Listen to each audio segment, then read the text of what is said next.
Hi hello ಎಲ್ರಿಗೂ ನಮಸ್ಕಾರ. ನೀವು ನೋಡ್ತಾ ಇದ್ದೀರಾ ಸೌತ್ ಟಾಕೀಸ್. ವೀಕ್ಷಕರೇ, ಇವತ್ತು ರಾಜ್ಯಾದ್ಯಂತ ರಕ್ಕಸ ಪಡೆದೊಳು ಸಿನಿಮಾ ಬಿಡುಗಡೆ ಆಗ್ತಾ ಇದೆ. So junior Raj B Shetty ಅವ್ರನ್ನ ನೀವು ಮೀಟ್ ಮಾಡಬೇಕಾ? ಬನ್ನಿ ಮೀಟ್ ಮಾಡಿಸ್ತೀನಿ. ಸರ್ ನಮಸ್ತೆ. ನಮಸ್ತೆ ಮೇಡಮ್. ಹೇಗಿದ್ದೀರಾ ಸರ್? ಚೆನ್ನಾಗಿದೆ ಮೇಡಮ್. ಪಕ್ಕಾ ಜೂನಿಯರ್ ರಾಜ್ ಬಿ ಶೆಟ್ಟಿ ಅಂತ ಹೇಳೋಕ್ಕಾಗಲ್ಲ, ರಾಜ್ ಬಿ ಶೆಟ್ಟಿ ಥರನೇ ಇದ್ದೀರಾ. ಏನು ಸರ್ ಈ ಗೆಟಪ್ಪು, ವಿಶೇಷತೆ? ಅದೇ ಮೂವಿ ರಿಲೀಸ್ ಆಗಿದೆಯಲ್ಲ ಸರ್ದು, ಹಾಗಾಗಿ 100 ಡೇಸ್ ಆಗಲಿ ಅಂತ ತುಮಕೂರು ರಾಘವೇಂದ್ರ ಸ್ವಾಮಿ ಮಠದಲ್ಲಿ 100 ಡೇಸ್ ಆಗಲಿ ಮತ್ತು ಅವ್ರಿಗೆ ಆಯುರಾರೋಗ್ಯ ಐಶ್ವರ್ಯ ಕೊಡಲಿ ಅಂತ ಹೇಳ್ಬಿಟ್ಟು ರಾಯರ ಹತ್ರ ನಾನು ಯಾವುದೇ ಮೂವಿ ಬಂದ್ರೂ ನಾನು ಅವ್ರ ಹೆಸರಲ್ಲಿ ಅರ್ಚನೆ ಅಭಿಷೇಕ ಎಲ್ಲ ಮಾಡಿಸ್ತೀನಿ.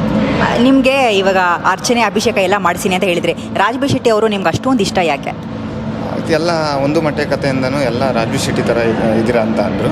ಹಾಗಾಗಿ ಸೂಪರ್ ಶೋ ಬಂದಾಗ ಹೆಲಿಕಾಪ್ಟ್ರಲ್ಲಿ ಒಂದು ರೌಂಡು ಹೋಗಿದೆ. ಅದು ತುಮಕೂರು ದಸರಾದಲ್ಲಿ ಅದು ವೈರಲ್ ಆಯಿತು.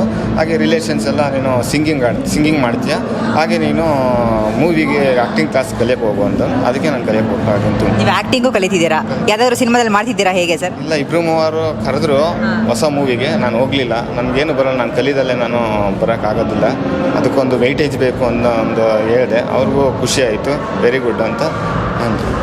ಇವಾಗ ನಿಮ್ಮನ್ನ ರಾಜ್ ಬಿ ಶೆಟ್ರಿನ ಇಬ್ಬರನ್ನ ಪಕ್ಕದಲ್ಲಿ ನಿಲ್ಸಿದ್ರೆ ಜನಕ್ಕಂತೂ ರಿಯಲಿ ಕನ್ಫ್ಯೂಸ್ ಆಗುತ್ತೆ. ಒಂದು ಟ್ವಿನ್ಸ್ ಅನ್ಕೋತಾರೆ, ಇಲ್ಲ ಅಣ್ಣ ತಮ್ಮ ಅನ್ಕೋತಾರೆ. ನಿಮ್ಮನ್ನ ಯಾವತ್ತಾದರೂ ಯಾರಾದರೂ ಕನ್ಫ್ಯೂಸ್ ಆಗಿ ನೀವೇ ರಾಜ್ ಬಿ ಶೆಟ್ಟಿ ಅಂತ ಬಂದು ಮಾತಾಡ್ಸೋದು ಉಂಟಾ? ಯಾವತ್ತಾದರೂ ಆಗಿದೆಯಾ ಆ ರೀತಿ ಅಂತ?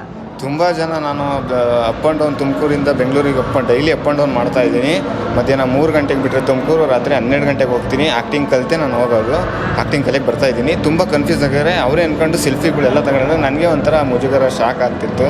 ಅದು ಗಾಡ್ ಗಿಫ್ಟ್ ಅಂತ ಅಷ್ಟೇ. ಬಿಕಾಸ್ 45 ಸಿನಿಮಾ ರಿಲೀಸ್ ಆದ ಟೈಮಲ್ಲಿ ನೀವು ಅಷ್ಟೇ ಆವಾಗಲೂ ಮತ್ತೆ ರಾಜ್ ಬಿ ಶೆಟ್ಟಿ ಅವ್ರ ಗೆಟಪ್ ಹಾಕಿದರೆ ಆವಾಗಲೂ ನಮಗೆ ಕನ್ಫ್ಯೂಸ್ ಆಯಿತು. ಇವಾಗಲೂ ಒಂದು ಪೊಲೀಸ್ ಗೆಟಪ್, ಇವಾಗಲೂ ಕನ್ಫ್ಯೂಸ್ ಆಗ್ತಾ ಇದೆ.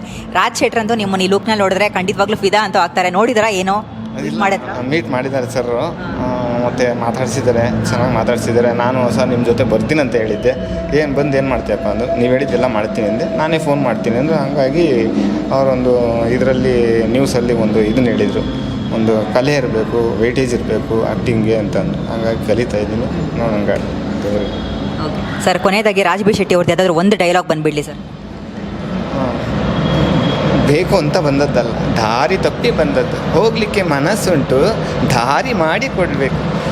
ಎಂತ ಅಂತರಂಗದಿಂದ ಬಹಿರಂಗ. ಸೂಪರ್ ಆಗಿತ್ತು sir. Thank you so much. ನಿಮ್ಮ ಒಟ್ಟಿಗೆ ಮಾತಾಡಿದ್ದು ನಂಗೆ ತುಂಬ ಖುಷಿ ಆಯಿತು. All the very best. ಒಳ್ಳೇದಾಗಲಿ ಸರ್. ಆಪರ್ಚುನಿಟೀಸ್ಗಳು ಸಿಗ್ತಾ ಇಲ್ಲ ನಿಮಗೆ. Thank you very much madam.